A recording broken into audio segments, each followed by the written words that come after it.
Good evening, everybody. We are really delighted in Kuwait Chapter, ICF Kuwait Chapter, to be honored to have this webinar with Linda Berlot, the CEO of Berlot Group. It is the global umbrella that has the biggest community, I'll say, that gather everybody around the world. That's the most beautiful thing in ICF, that is represent caring about people and gathering them in the same time. This relation with Berlot, it's not going to be one webinar, it's a series of webinars. And I'm sure that everybody will have a fruitful meeting and webinar. And we are really honored, Linda, to have you with us through Kuwait Chapter. And Abdullah, if you want to please add, just go ahead, please. Yeah, Abdullah is the Vice President. Thank you. So thank you so much, Maliha. It's a pleasure to have everyone join us here. My name is Abdullah Murad, and I'm the Vice President. Can you guys hear me? Is it clear? Yes. Amazing. Yeah.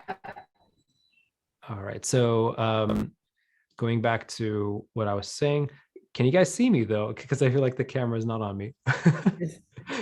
My bad.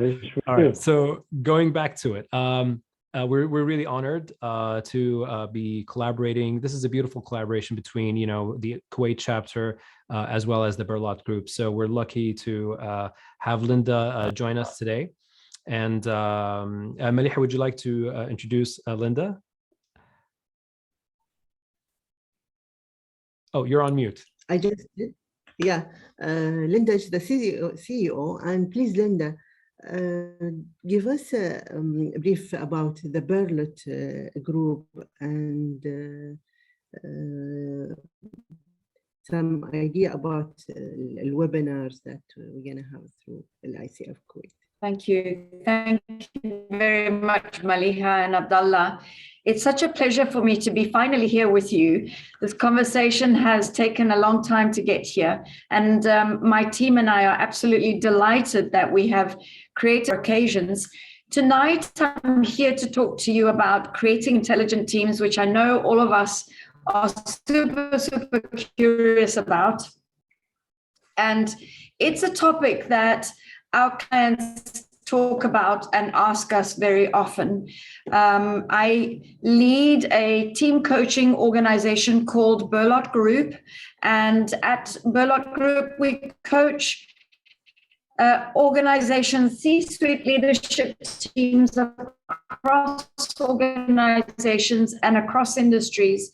And usually our clients call us in for situations such as silos and multicultural or intercultural misunderstandings, conflict, communication. I mean, they call us to help them with those issues.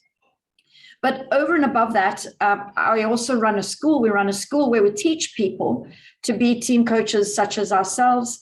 And this is why this partnership exists, because the school is an ICF accredited school, and we teach people to use a systemic approach to both leadership and coaching.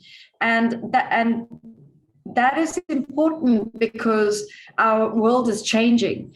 So in the past, a leader could lead from was physically present in a room with all their team members. Now our world is changing so fast and it's so dynamic.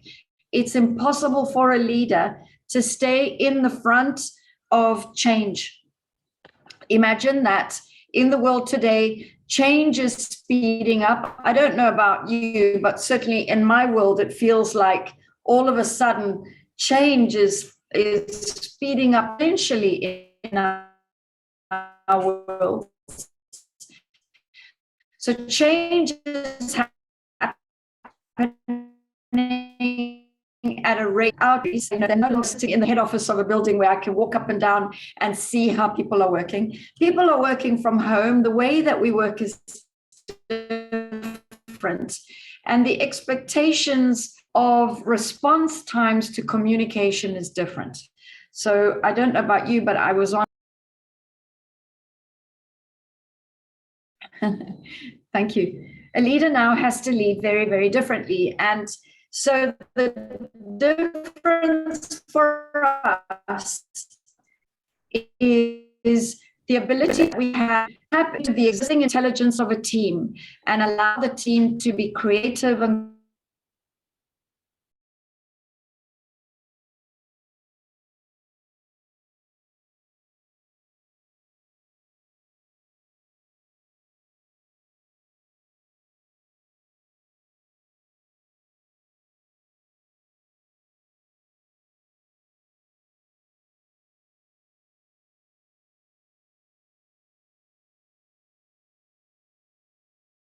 all the time.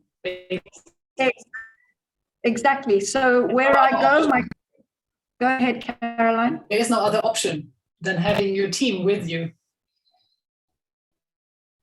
Absolutely. So where I go, my team goes with me, and where they go, I am with them too. Mm-hmm.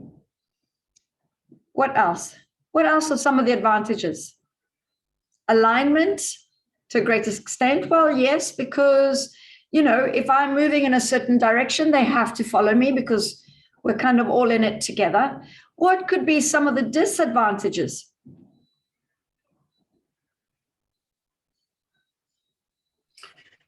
That everyone is waiting for the leader. Basically, I love that. to take action or to stop or to move or make a decision. If I am the leader and I have all the knowledge and I make all the decisions, I create learned helplessness in the team. Right? So my team learns they don't really need to come up with any ideas because I have all the ideas. I know where I'm going, you follow me. It also stifles creativity, right? Now, disadvantages preventing innovation style. Exactly, Lamia, exactly. So imagine that there was, where they were still hierarchically the leader, but the role of the leadership lived in the team. So for example, if we want to break that word down, so instead of leadership, initiative, anybody could initiate anything. What would then be the advantages of that team? So I still have the final accountability as the leader. I still am holding the space, but instead of telling them what to do, I ask them a lot of questions and I don't give them the answers, at least not immediately. What would be the advantage then?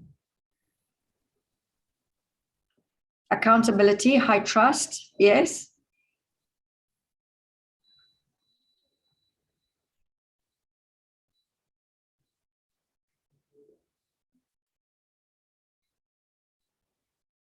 Feel free to speak out. Room for creativity. Yes, exactly. Do feel free to, yes, and we create more leaders. Learning from each other. We learn from each other. That's right. And if we were to take a systemic view, which so I lead from the back or from the side, or I am part of the group, part of the team, all of a sudden, all of what you're saying can come to life. So I start to create more intelligence. A systemic leader, which means I lead the team as a whole rather than as a group of individuals. If I lead the team as a whole, there are certain principles that will support me to do that. And if I do that, the intelligence in the team grows exponentially because people feel safe to make mistakes. They feel safe to come up with great ideas, and they do, and they feel safe to hold each other accountable and not just hold themselves accountable. So are you curious to see what some of these principles of systemic leadership are? Absolutely.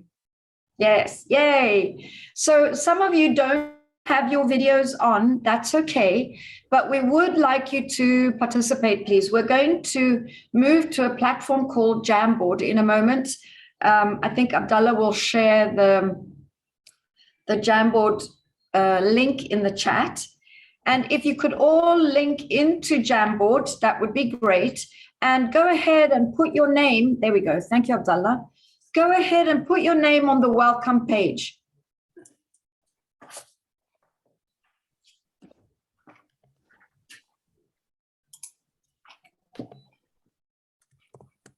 So there's a welcome slide, and the sticky notes are the fourth icon on the left.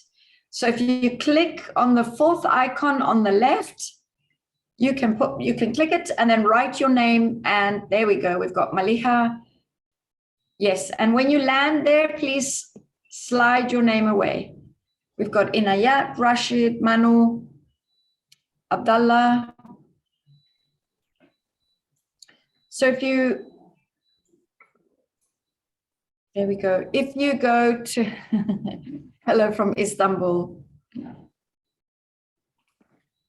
How about the rest of you? So click on the link, and on the left-hand side of slide one, you will, of all the slides, actually, you will find the icons. The fourth one down is the sticky note.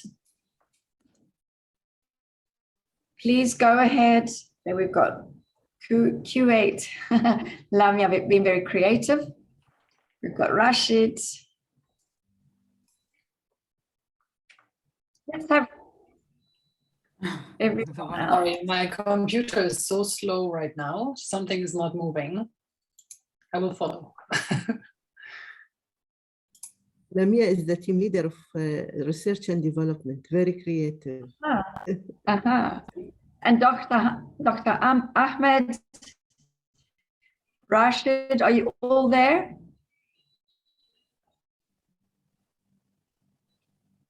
Yes, Linda, we are following you.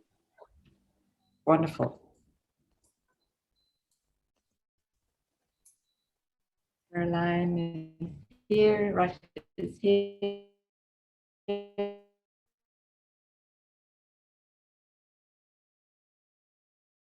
All of the frames, but there are some arrows at the top. And if you click the right-hand arrow, it will take you to the next frame. So frame 2 should have, it looks like cogs and wheels. It's orange, and it's called RSI. So please go ahead and put your names on that, on a sticky note on slide 2 also.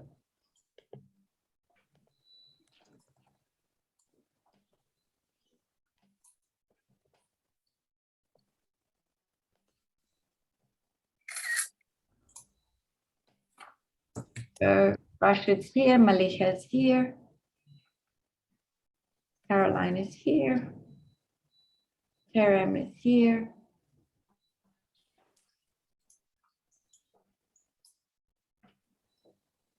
We missed you guys. Who's not here? Lamia's here. Dr. Ahmed.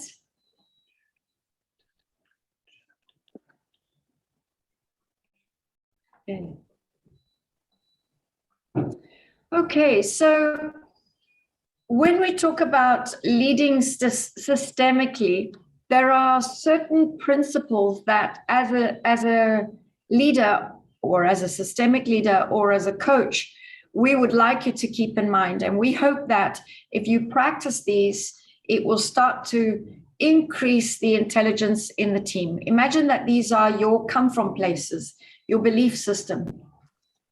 So if you read them, they all might sound a little bit funky. Oops.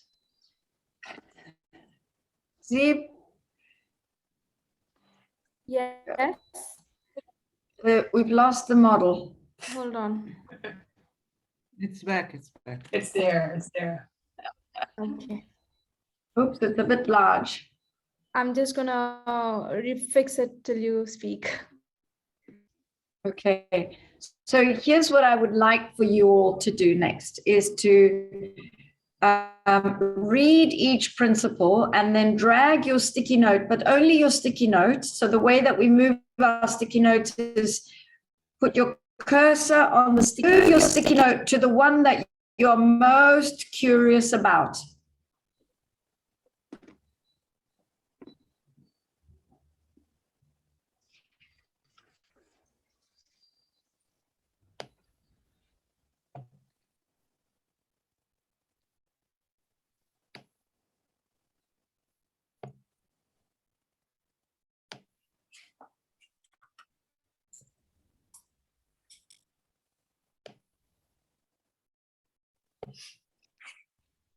Yep. Yeah. Great. ZB, where is your sticky? Okay. Okay. So there we go.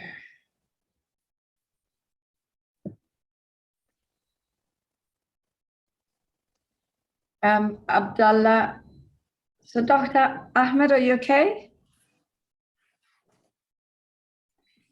Something's wrong with the internet. Okay. So Ziba, I wonder if you would, or is it Abdullah? I wonder if you would share that Jamboard screen, please. I can go ahead and share it. Don't worry, Murat. I'll just share it. No worries.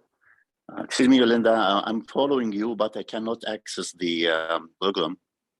No problem. This is why I'm sharing it now, so that if you cannot go there, we can at least see it. Yeah. Okay. So can you all see the shared screen now? Yes. Yes. Yes.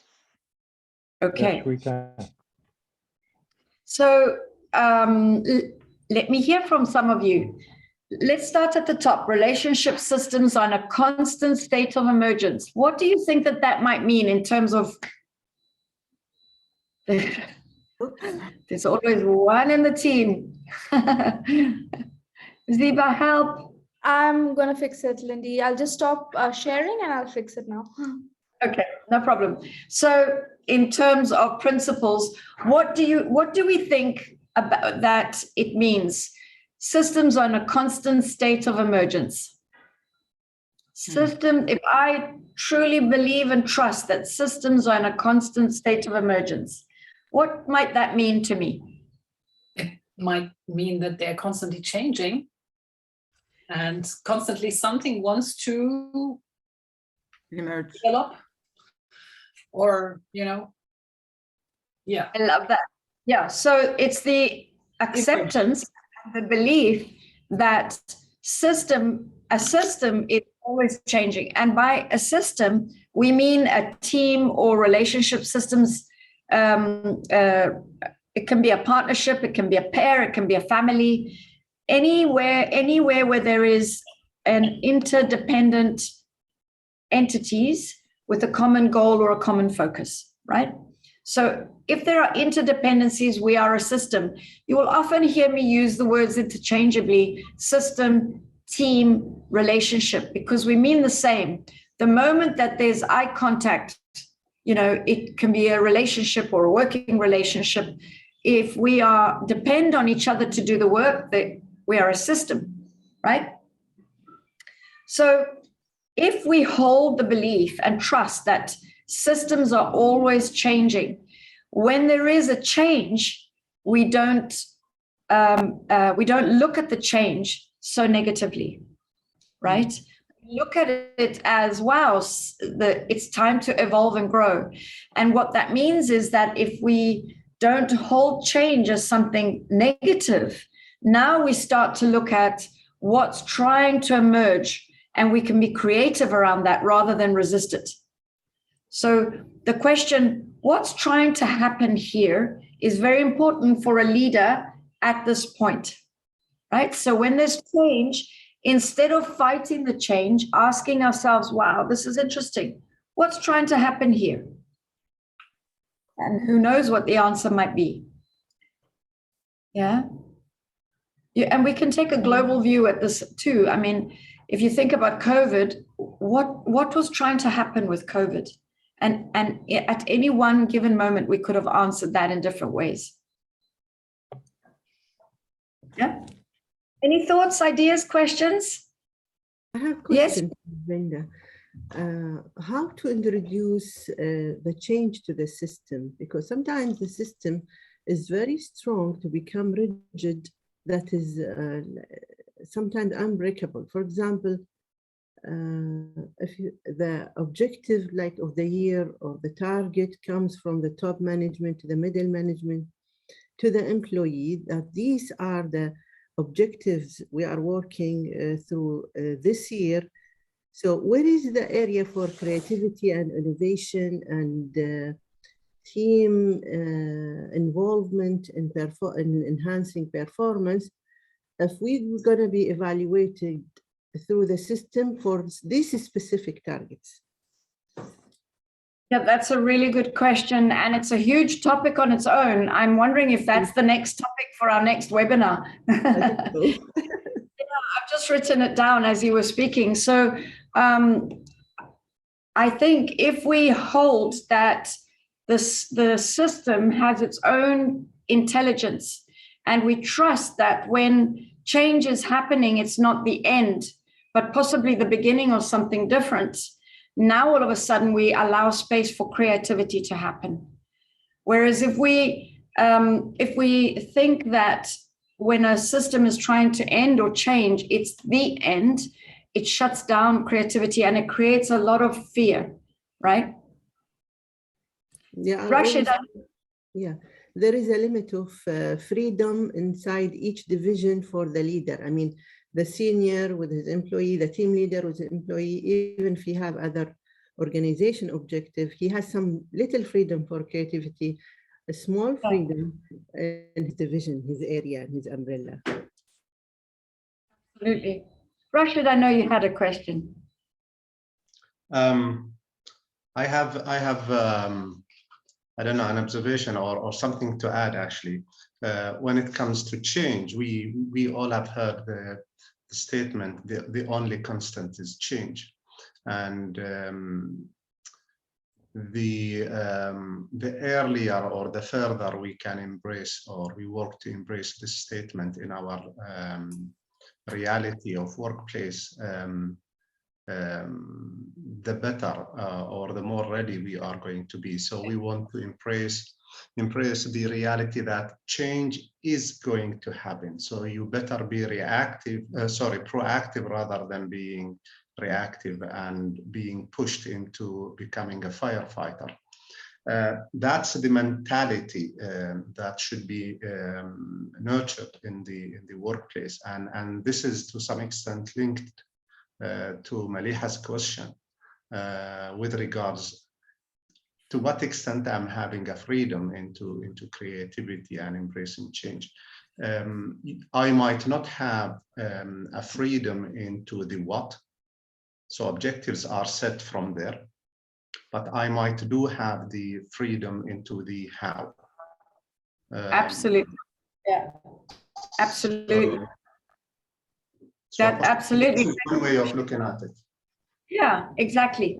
So Ziba, how are we doing with the next? Zib? Oh, my screen has just frozen. Just a minute. So let me read out the second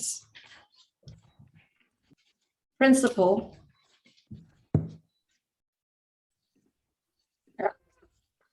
Oh, here it is, Linda. There we go. Okay. So relationship systems are naturally intelligent, generative, and creative. What do we think about that? What do we think that means? If I, as a leader, continuously hold this principle in my leadership style, how will I behave?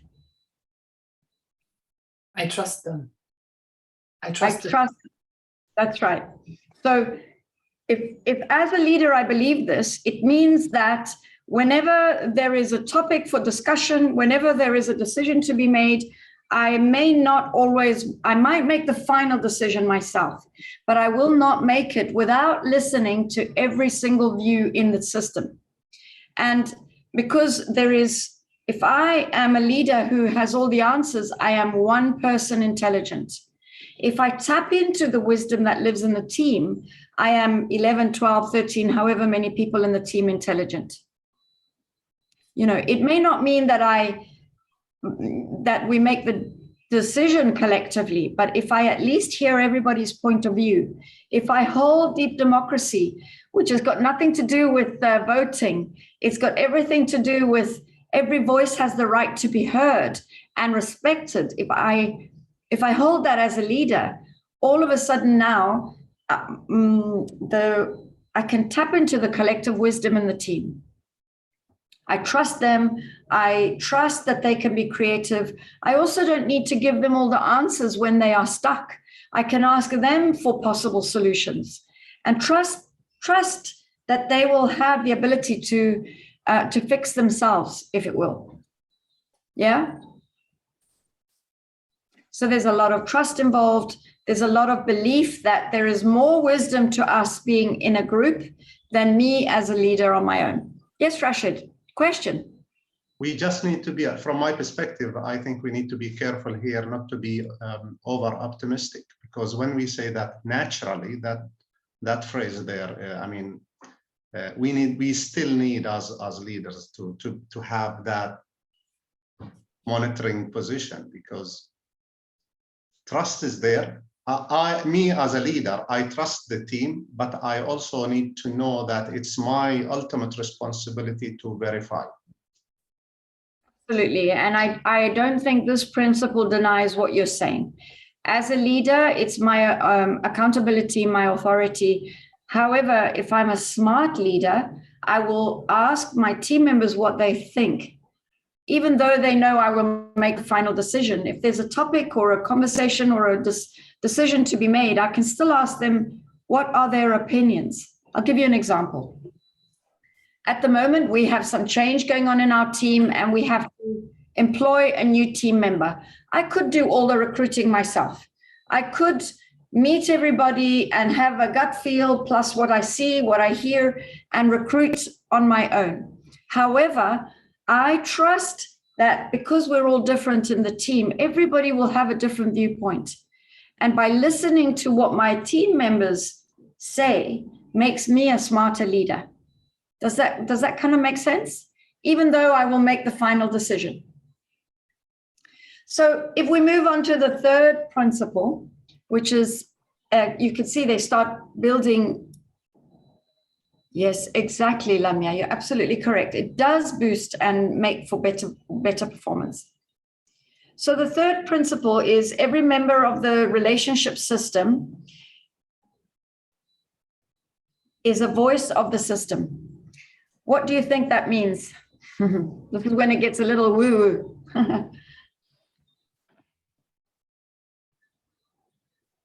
Imagine that in any system, imagine your family or the team that you belong to or the team that you lead. Imagine the metaphor of a puzzle, and each one of your team members or each one of you is a puzzle piece, right? When I am making a puzzle, for me, it's very important that all the puzzle pieces are on, I can see them and I can feel them and I can put them all together. In a team, it's as if each team member is one of the puzzle pieces. Each voice is important, even the voices I don't like or I want to marginalize, because sometimes people express wisdom not skillfully, so we want to shut it down. Let's talk about, yes, let's talk about what happens in a team when the majority agree and the one outlier disagrees. What does the team want to do with that outlier? Throw him up. Sorry? Isolate him or yes, or convert exactly. him or her. Exactly. Either shut them down or marginalize them or convince them. But by doing that, we miss the wisdom in what's being said on the other side. We are smarter when we hear each other. We are smarter when we accept different opinions, even though we don't like them or we may not agree. Challenge session will be kicked, exactly. But it's hard to do, right? It's hard to imagine that even those voices that are not expressed skillfully have wisdom. And that's part of the creativity part. So the fourth principle, and I'm moving quite fast because I'm very aware of the time, is the relationship system rely on roles for their execution of their functions. And what do we mean by that? The moment teams come together, teams come together to produce. So they create roles, and roles are like functions. For example, in a team, you've got the HR, marketing, CEO, at home, we've got the driver, the person who cooks, the person who does the laundry. So these are like job descriptions. And in any system, a job description gets created because there are functions that need to be executed. But there are other roles that we step into that maintain the emotional well-being of any system, whether it's a couple or a family or a team at work. These, we call them inner roles. So outer roles are job descriptions. Inner roles are, for example, the challenger, the peacemaker. They often come in pairs, the spender and the saver, the challenger and the peacemaker, right? And these belong to a team. So if I'm a team leader and I trust that the roles belong to the team, they don't belong to the individuals. I understand that when someone is challenging, it's because the team needs the challenge to be there. I don't try and marginalize that voice because it's a challenging voice. Very often my clients, they call us in and they say, Linda, coach my team, because otherwise that one person, I'm going to fire them. I can't tell you the amount of times I've heard that. And I said to them, well, no, if the person leaves and that role that is needed, like the role of the challenger is needed, someone else will just step into that role because it belongs to the team. The problem is that we pick up roles that we personally identify with. So for example, maybe I'm the joker and I like to bring energy, and on one team, everybody loves that. Then I go to another team and I bring my own personal inner role, which is the role of the joker, and people don't like it. They're like, shh, we're trying to work, So inner roles will live in a team if the team needs them. How's that landing? Yes. I have a Inaya. question. Oh. You just mentioned that in team A, I was the joker. Yep. Now I go to team B and I become the joker and people don't like it. But you say the role is belonging to the system. Yeah. So then I mean, the team B also needs a joker, and then they don't want me as a joker. Or is it me who's used to being a joker and I'm being a joker here, and maybe team B doesn't need a joker? Yeah. Team B needs you. They may not need the joker. Or they may need the joker in a different way. I'll give you a great example. Whenever I'm in some of my friends' homes, right? So we've got the ladies always complaining about the husbands who don't cook. It's always me that has to cook. I'm sick of cooking. Why do I have to have that responsibility? Or the cleaning. And so the cook or the cleaner, that's an inner role and it belongs to the system. If I put that role down, anybody else can step into that role. But I have to be willing to accept that it may not be lived as I live it. So if I am sick of cooking, I need to put the role of the cook down, and someone else might step in and say, oh, I'm not cooking, I'm just ordering in. Right? So we may have to design around that. We may have to design around, please make sure that it's healthy. But anybody can step into the role of the cook.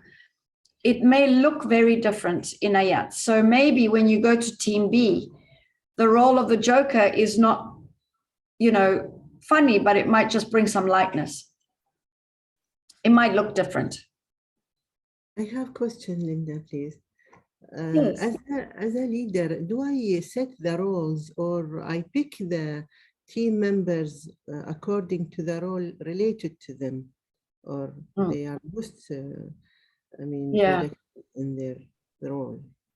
That's a great question. So the outer roles usually will be automatically created. For example, in an organization, we know there's a need for HR, there's a need, and as the team grows, maybe more and more roles appear. In a family, before we're married, if we're just dating, maybe the role of the driver or the role of those are limited. Then we get married, we create a family, all of a sudden there's a need for, the driver and the cleaner and the cook. So as the team grows or evolves, more roles are necessary. The inner roles will only happen if there's a need for that. So if there's a need for somebody to cook, someone will step in and do that. If there's a need for someone to be the peacemaker, someone will step in and do that. Yeah. But we might be used to picking up a role, and so we might take that role from system to system. So if I as a leader, I assign a role different character. Can this consider coaching? I mean, putting him in a different shoes and thinking differently, that is out of comfort zone. And did we reach the limit or the point that we assign different roles to the characters?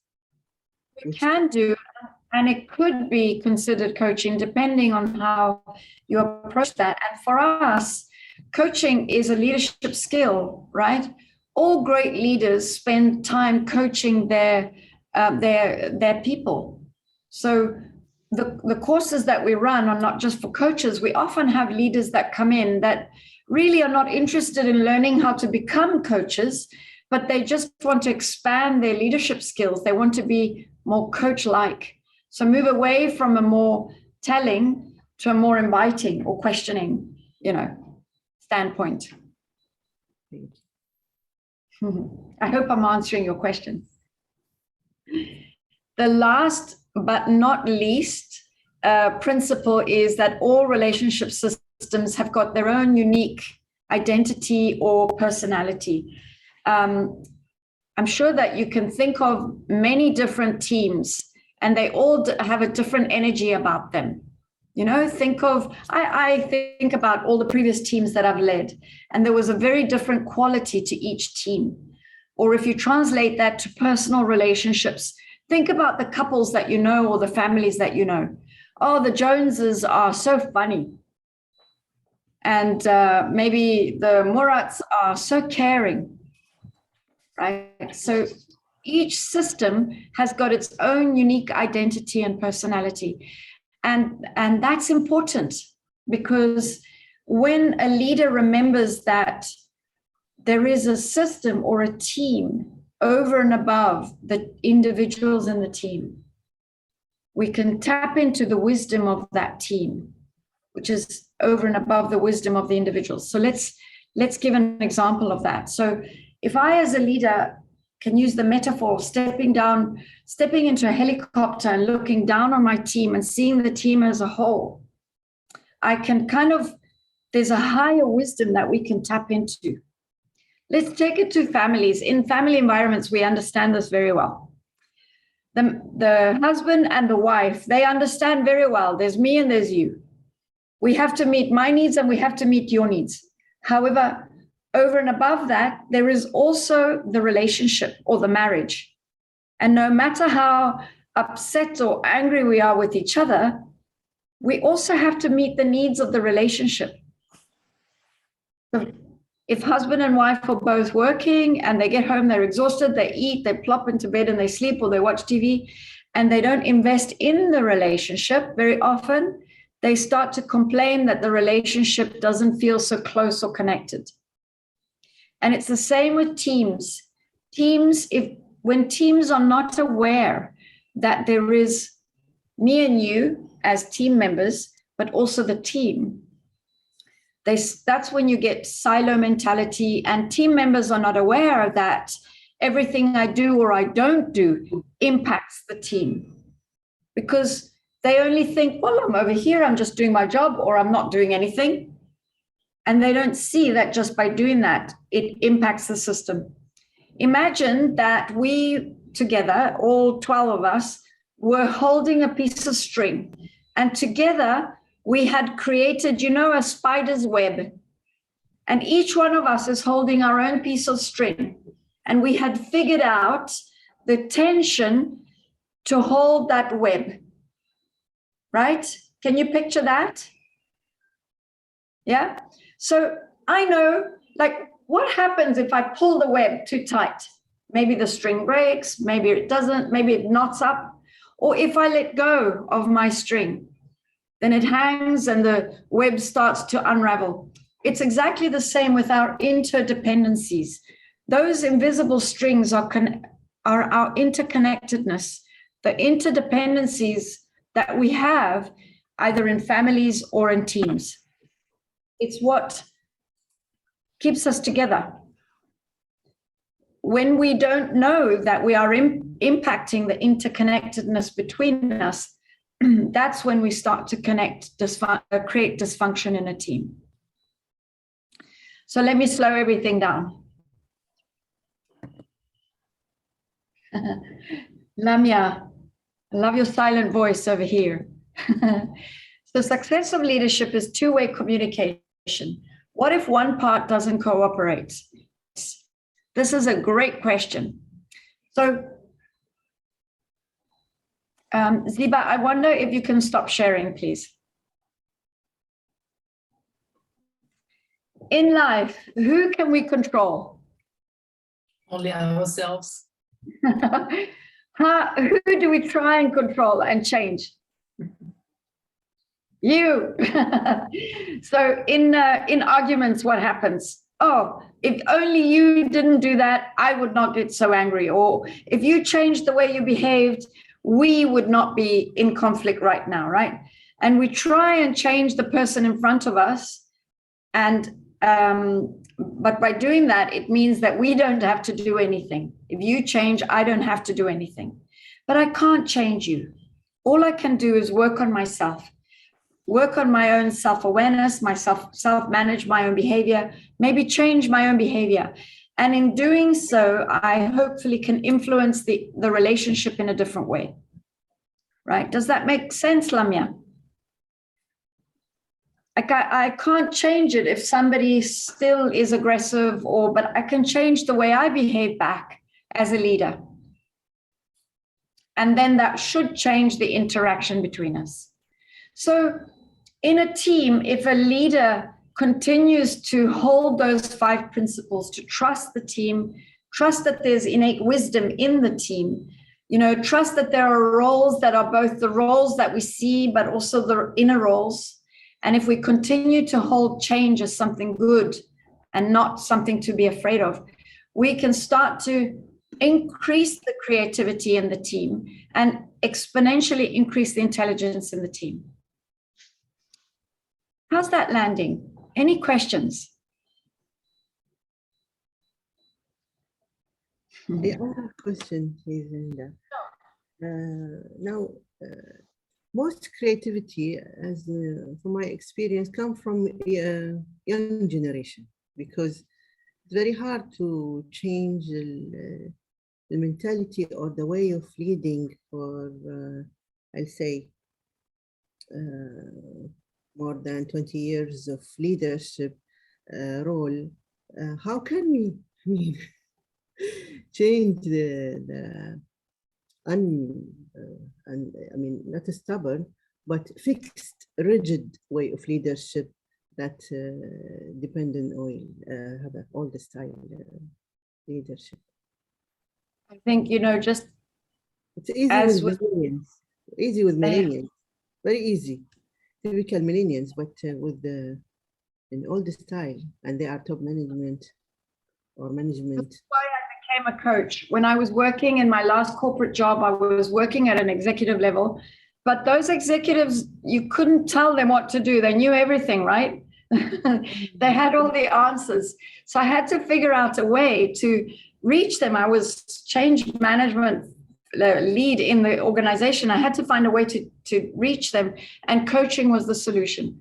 So keep asking powerful questions that will help them change their own mindset, and trust that they're naturally creative and resourceful and that they will be able to slowly change if they're open to being coached. You know, we can't coach anybody who doesn't want to be coached. And it's true, sometimes the more set in our ways, the narrower our perspective becomes, and that's a shame. Yeah. Thank you. Any other questions? Linda, I actually have one, if you don't mind, and it's kind of a follow-up to what you just said, because believe it or not, like very soon I'm going to be coaching / training executives, and these are people who at least surpass me by a minimum of 10 years and above. Now, for me, it's a beautiful challenge, and I love it. In fact, I enjoy it because I get to challenge people who otherwise are surrounded by a lot of yes men and women who kind of give them what they want and feed their egos. So my question for you, given your experience with working with leaders and executives, what would be, let's say, some tools or techniques, or even just methodologies that you just go about into really captivating them towards you, or captivating not just towards you, but I mean like towards the coaching side of things, to really challenge them and really have them like slow down and like, oh wait, there's something here. I don't know what this person is speaking about, but there's something here. Like, what do you say, or what do you show them that captivates their attention so that they can, you know, put their egos to the side a little bit and just be, you know, the student again? That's a great question. In my experience, what I've noticed is very often these leadership teams, C-suite, high IQ and lower EQ. I'm generalizing, of course. I'm generalizing, of course, but it is often the case. And there's also a reason for that, because the higher they go in the organization, the tougher the decisions, they start to shut down their emotions. So reaching them at an intellect level just challenges their intellect, and they stay up here. So some of the tips are to get them to drop to their heart, get them to stand up, move around the room, ask powerful questions that are not related to theory, asking them questions that are, you know, how do you know, and what does that feel like, or what's your experience, and having them talk at that level. And it's unusual for many executives to be talking about emotions or feelings or experiences. And that's okay. It's also, as a coach or as a leader, be comfortable in silence and be comfortable in their discomfort. You know, not that you want to make them uncomfortable, but sometimes asking a question like, wow, I noticed that there's lots of laughter here. What does that mean? And then that they have to give that some thought. So as a coach, being comfortable with that, not feeling like I have to jump in and save anybody or answer that because they might be uncomfortable. Thank you. Does that answer? It's such a huge question. Those are just a couple of tips. I don't know. I definitely put you on the spot, but no, seriously, thank you, because it did open an insight into some of the points that you mentioned. So thanks for that. I think as a coach and also as a leader, one of the gifts we can give the systems that we're working with is to be a mirror, to read what's happening here between us. So we call the space between us the emotional field. But imagine that whenever two or more people come together, there's like an energy created between us. And we all have the ability to read this energy. We all can go to dinner and feel the couple that's falling in love on the table next door, even if they're not talking. Or we open a boardroom door and we know that there's been an argument there, right? They've had quite a feisty conversation. We have the ability to read the energy between us. If we as a leader or as a coach can just reveal that back and then get curious about that. So, wow, it feels tense in here. What's happening? Help me understand. Or what just changed? The energy between us just changed. What happened? It forces everybody to think and then to respond. And then if you trust that, they will give you the answers. You don't have to have the answers. Does that make sense? Yes, thank you. I know that it's time, and I wanted to share a slide on how to get started as we start to close. Can you all see that? Yes. Yeah. So just some tips of how to get started, how to apply these, whether you're a coach or a leader, and so that you can start to practice the muscle of creating intelligent teams. Well, the first one is create specific opportunities where everybody in the team can share their opinion in turn and you listen. So ask them what their opinions are and give them the opportunity to speak, and ask each person in turn, and you will be amazed at what you hear and what you learn. As a leader, practice speaking last and allow the team to speak first. And then, you know, what perspective and voices do you hear that you learn from? Start to identify what are the formal and informal roles in the team. So who is the peacemaker? Who is that person that, you know, is the joker or brings the energy? And encourage your team members to swap those roles around. So to ask them like, okay, so you're usually the cheerleader in the team. What would it be like if you were the heart? Yeah. And then practice listening to all voices in the team without marginalizing any, even the ones you don't agree with or you don't like, or the ones that are expressed unskillfully. So often we get triggered. I know I can say that for sure. I speak for myself. If a voice is aggressive or angry, it triggers us and we want to respond in the same way. But imagine if we didn't, if we just held the space and we said, you know, I'd like to hear you. Could you lower your voice? Or could you, you know, bring your energy down so that I can hear you and I can hear what you're trying to share? And also, Linda, there is in every system the louder voices and the more quiet voices. And often they don't even dare to share. They don't even dare to speak up. And even if they are invited to do so, they might just say one sentence, you know, kind of like, okay, I've done my duty, I said something, but it doesn't get to, you know, to the truth that they may be holding. So I think it's also the job of the leader to feel that there's actually much more. Absolutely. Absolutely. And also to remember that there are introverts and extroverts. Extroverts are the people who talk first and they think by expressing. The introverts need to go inside to think. So when you ask a question, you need to leave silence and space for them to think, and then they will share their wisdom with you. But of course, if you're an extroverted leader, you ask a question. If people haven't responded within the first 5 heartbeats, what do? We step in and we answer because we're uncomfortable with the silence. And in that way, we miss an opportunity to hear wisdom. And as you said earlier, I think if only some of the team members express their truth or their opinion or their voice and others remain silent, there needs to be I think we need to look into the psychological safety in the space. Yeah. So if they don't feel safe to express their opinion, it's a problem. That's another topic for a great webinar. How to create safety. Yeah, how to create safety on a team.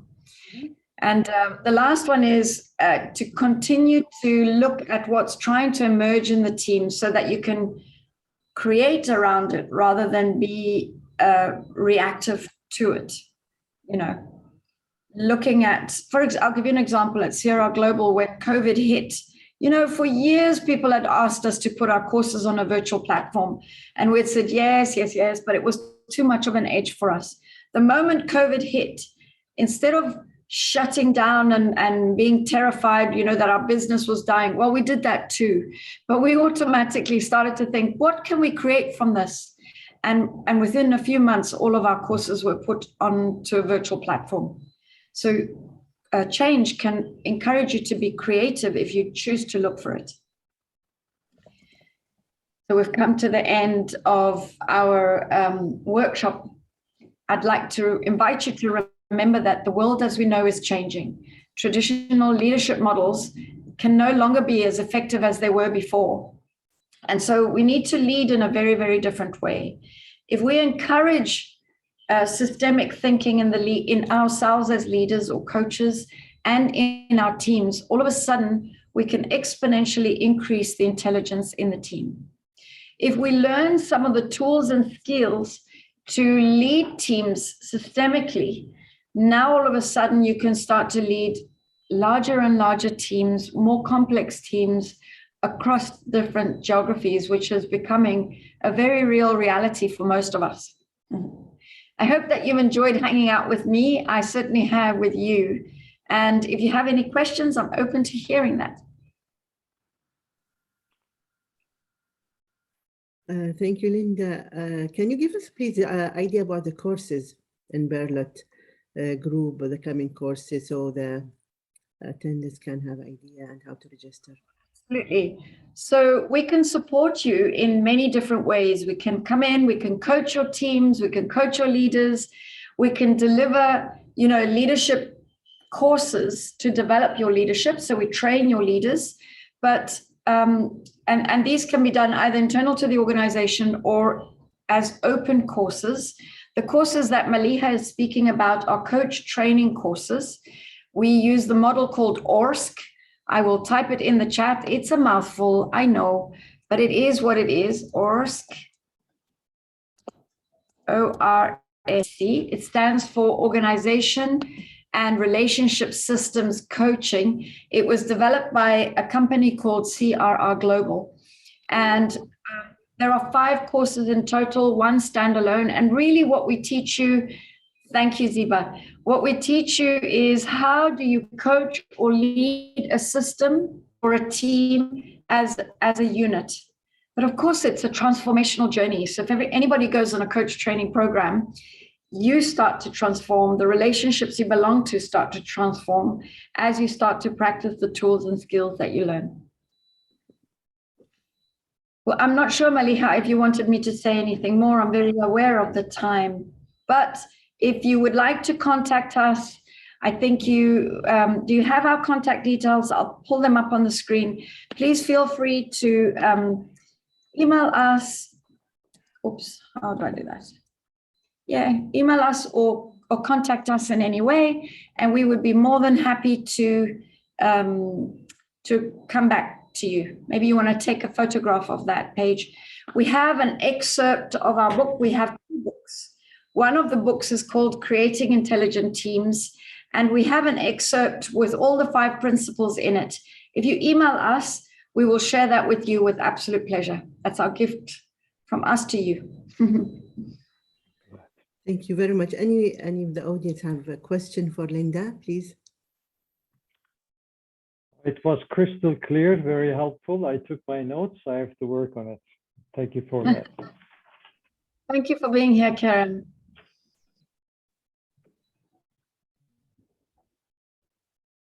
Thank you very much. Thank you very much, Linda. It was very interesting, informative, and it won't be the last one for sure. We have much more webinars with you, inshallah, coming days, and we are very pleased to have you with us in ICF Kuwait, and wish you all.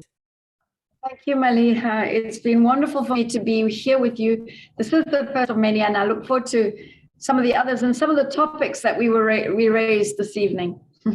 Thank you, everybody. It's been great to meet with you. Thank you so much, Linda. Thank you all. Bye-bye. Good night. Thank you very much. Thank you so much, Linda. Thank you. Take care, Linda. Bye-bye. Thank you. Inshallah.